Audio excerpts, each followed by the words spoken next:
sebagai pupuk kompos. Tujuannya adalah untuk menambah pH agar naik bisa menjadi 6. Di kompos murni sudah jelas kandungan di sini. Kita tebar di bedengan.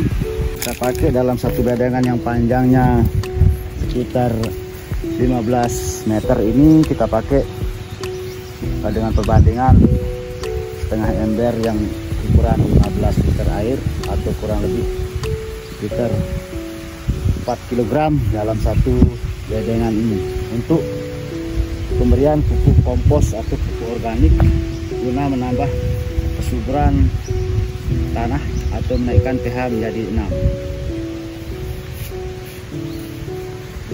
Nah, ini kita lakukan. Setelah itu kita lakukan penebaran. Sebelum kita masang mulsa, kita pemberian pupuk dasar yang menggunakan NPK Ponska 15-15 kurang lebih 1,5 kg dalam 15 meter bedengan yang ada di tempat ini. Itu untuk pupuk dasar, itu menggunakan NPK Ponska. Teman-teman petani dimanapun berada, setelah kita melakukan penebaran pupuk kompos, tahapan yang selanjutnya kita lakukan yaitu pemberian pupuk dasar. Kebetulan juga di sini kita menggunakan pupuk dasarnya menggunakan NPK Ponska tanpa menggunakan SP36 atau KCL karena kebetulan di sini tidak ada. Namun kandungan yang terkandung di dalam NPK Ponska ini sudah jelas. Nitrogennya 15, fosfatnya 10, kaliumnya 12. Yang kandung di sini yaitu nitratnya 15 atau nitrogennya yang tinggi. Namun kalium sudah kita dapat 12% guna untuk menstabilkan atau sebagai cadangan, sebagai pupuk dasar cadangan tanaman yang akan kita tanam seperti melon. Itu wajib hukumnya kita melakukan pemupukan dasar menggunakan NPK. Nah, seperti ini, yaitu kita gunakan sini NPK Ponska. Kebetulan SP36 atau KCL tidak ada. Namun dalam NPK Ponska ini kandungan cukup banyak, sekitar 3 komponen, ada fosfat, ada nitrogen, dan ada kalium. Itu ini untuk pupuk dasar yang kita lakukan. Kita tebar di dalam satu bedengan seperti saya jelaskan tadi, panjang 15 meter ini kita tebar 1,5 kg untuk pupuk dasar. Nanti pupuk susulannya mungkin kita menggunakan NPK ini juga atau NPK 16-16 yang tersedia di toko pertanian yang sudah ada. Akan kita usahakan sesuai yang dibutuhkan untuk tanaman yang kita budidaya.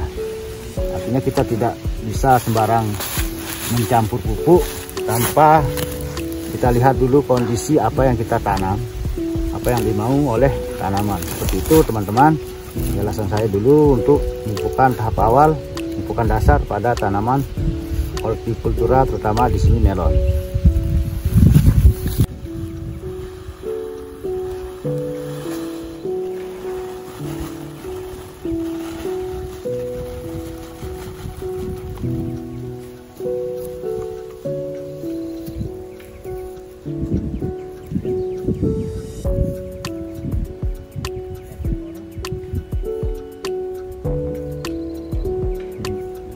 Terakhir terus ya.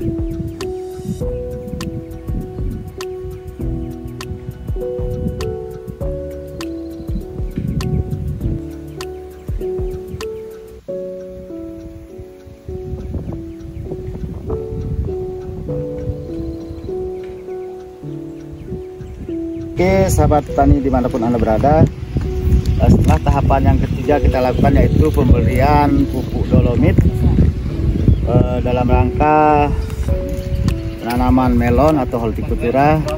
Tidak lepas kita akan menggunakan pupuk yang namanya pupuk dolomit.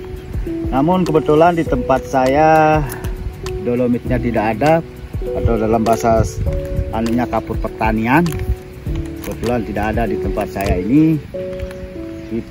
Saya mengganti dengan menggunakan, kebetulan merek dagangnya Perno, yang hampir fungsinya sama untuk menetralisir atau menaikkan pH di dalam tanah atau menyuburkan tanah.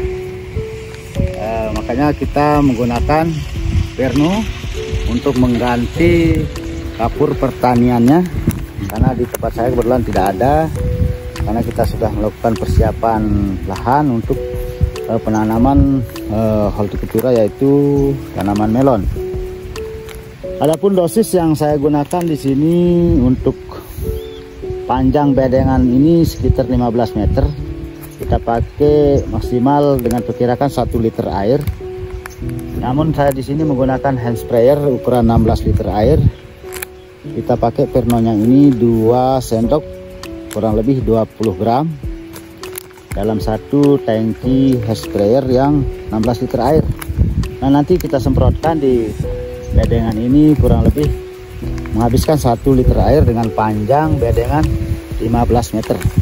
Nah, itu tahapan sebelum kita melakukan pemasangan mulsa.